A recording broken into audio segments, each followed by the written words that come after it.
Hey, welcome back to the channel. Today we're going to be talking about this knife right here. Oh yeah, it's exciting, isn't it? Look at that knife. This knife happens to be a grail knife for me, and we're going to talk about it. Who made this knife? What it's all about. But I put it in a backdrop purposely of this setting. Hawkins 50 cal horseman's knife from Southern and Richardson pocket watch. Some of the things that you might have encountered if you encountered somebody on the trail around 1870 would have been pretty common to find these items on a man, and we'll talk a little bit about that too. So I hope you join me in the video for a look at this fabulous knife. Man, this is a nice knife. Oh my gosh. Hey, do you, you know, it's almost Halloween, right? Yeah, I'm gonna be an angel for Halloween. Well, you're an angel all the time, honey. But I was wondering, do you see any ghosts around your house? No. Do you know what a ghost is? I'm scared of ghosts. Were you scared last night in the bedroom? Do you remember I came in the bed with you last night and you looked at me and you were scared and you went, ah! Do you remember that? Nana does look scary when she wakes up. Why did it scare you? Hey, welcome back to the Fortified Castle. Hi to all my viewers. Bonjour, privet, guten tag, hola, ciao, konnichiwa. Good day, mate, to my foreign viewers. And yeah, we're going to be talking about this really cool knife today. Very unusual blade geometry on this knife. And it is my grail knife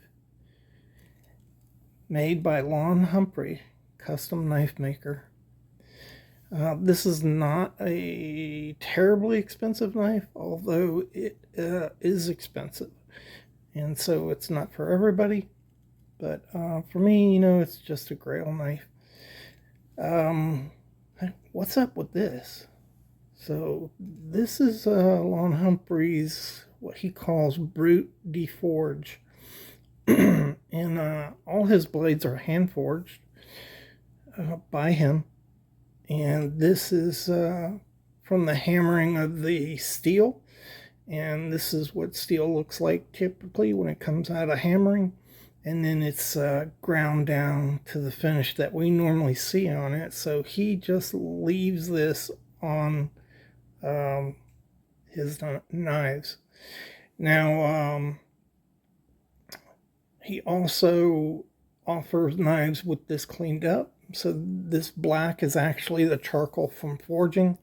And as you can see, maybe in the first part of here, it's cleaned up. So he offers knives where it's still the same pattern here, but cleaned up more like this. And so if you don't really dig the black on your knife, you can get it, you know, cleaned up, but it's going to have the forging marks on it. That's his trademark. Some knives, you know, will not have it because of their size. Other knives have less of it, and every knife is different. And so there's no other knife in the world like this knife right here. And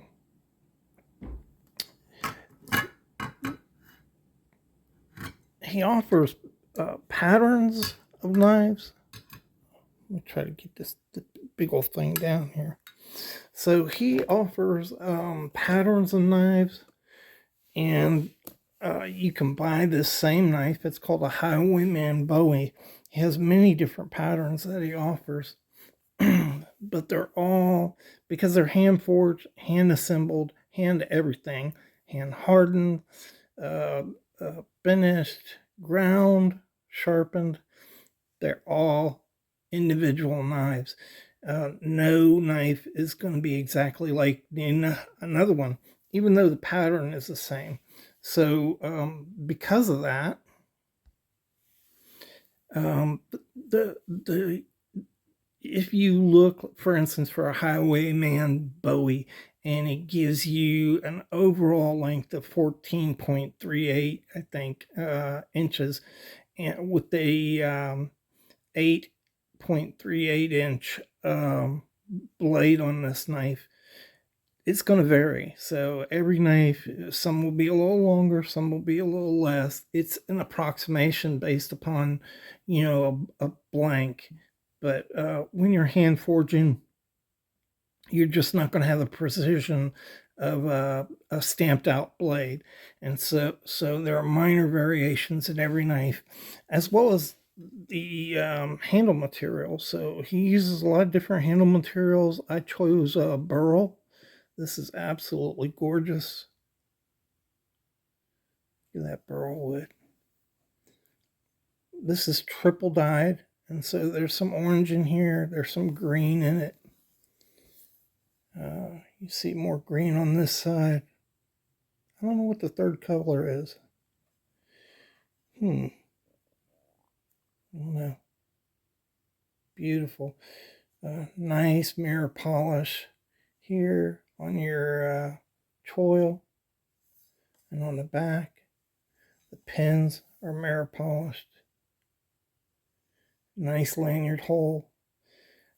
Other thing that's distinctive about this knife is the handle. Almost all of his knives have a very similar handle, and it flares out and flares out here. You can see how it's flaring out. It gives you a really good handhold, and then otherwise it's kind of a Coke bottle design, so it's smaller here, gets thick, gets smaller again, and then flares out for the handle.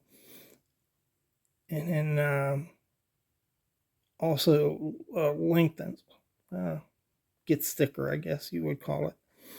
And very, very nice. You have finger grips here. This is going to be a heavy skin or deboning knife for you, not a really nice fine skinner. Great camp knife.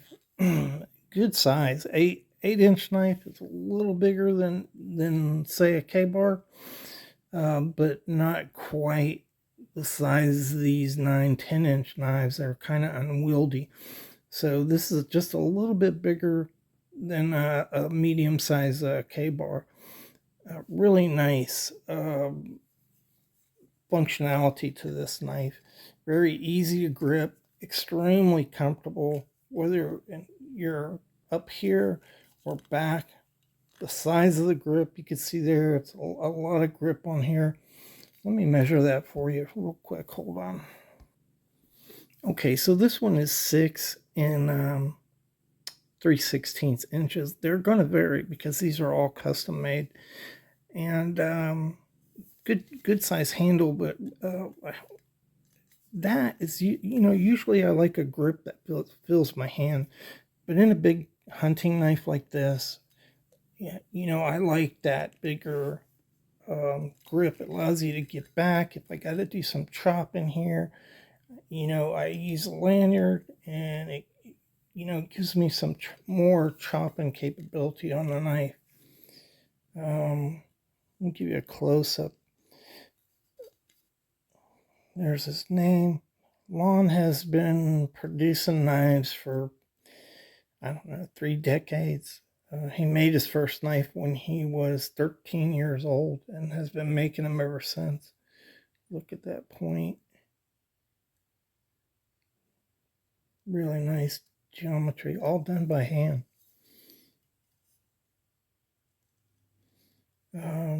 Not a perfect edge, but a good edge.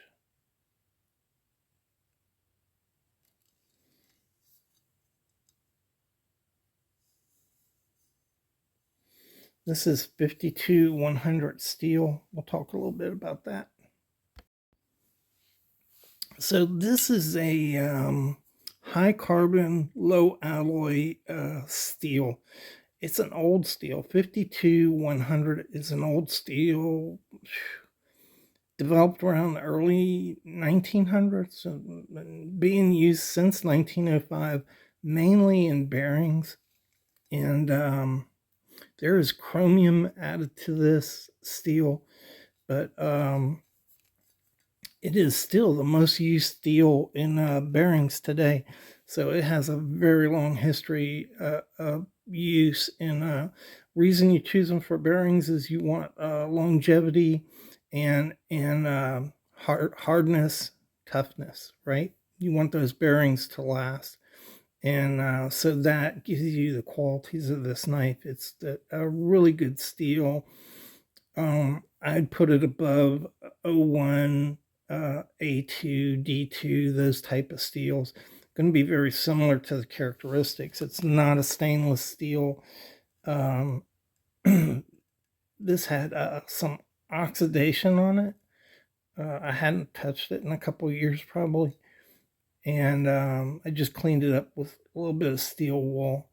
And so I've had this knife, I don't know, 6 years, maybe 8 years. And, hasn't rusted out on me. I keep it in the sheath, so the sheath hasn't discolored the steel or anything like that.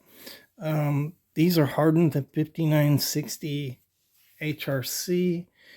As far as toughness, this is going to be on the top of the charts of toughness, around an 8.5 within a group of steels on a scale 1 to 10.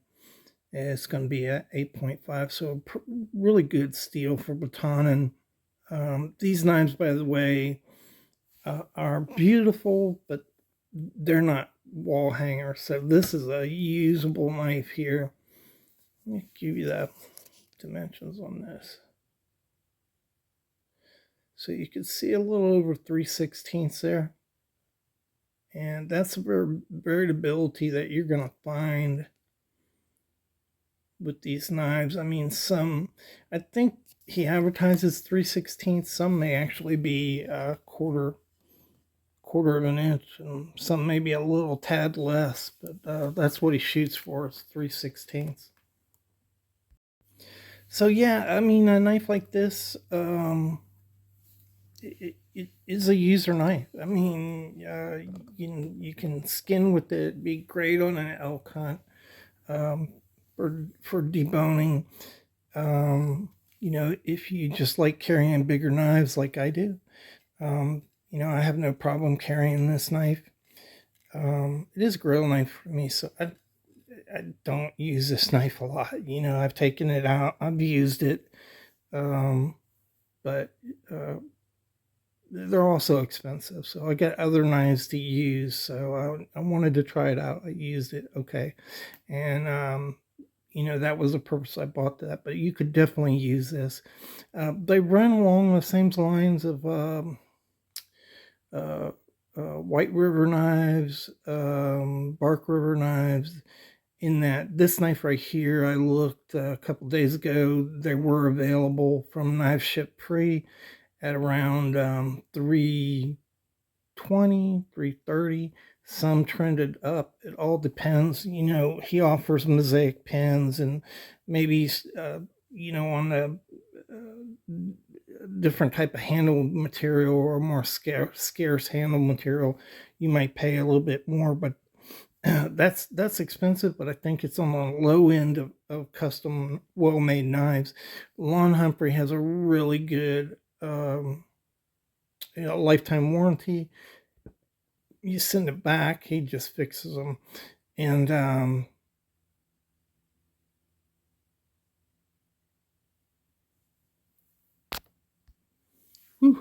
had brain freeze. So you don't have to worry about using a knife like this if you so choose to do it. But I put it in this setting because, it's typical of a knife you might find in the 1870s out on the trail. And, mountain men, here's a sketch right there. They carried a big knife. They carried their black powder rifles. you might have found they definitely carried folders. This is a sportsman's knife right here.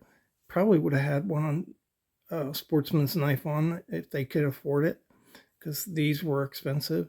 The multi-tool of the day. This one has 3 blades on top. You can see right there, a smaller pen blade, large blade, nice saw. And then you have your horse pick on the back and all. This is kind of a rare tool right here. It's a bore punch and then a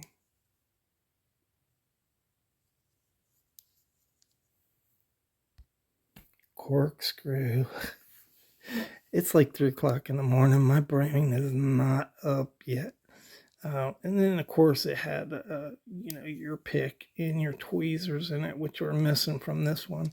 And then on the other end here, you had a nice little pry bar to use.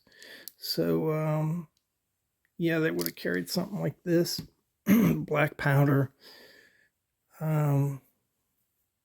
Also, it wasn't only white men that carried these knives. There's a picture right there. It shows a Native American with a large knife tucked in his belt.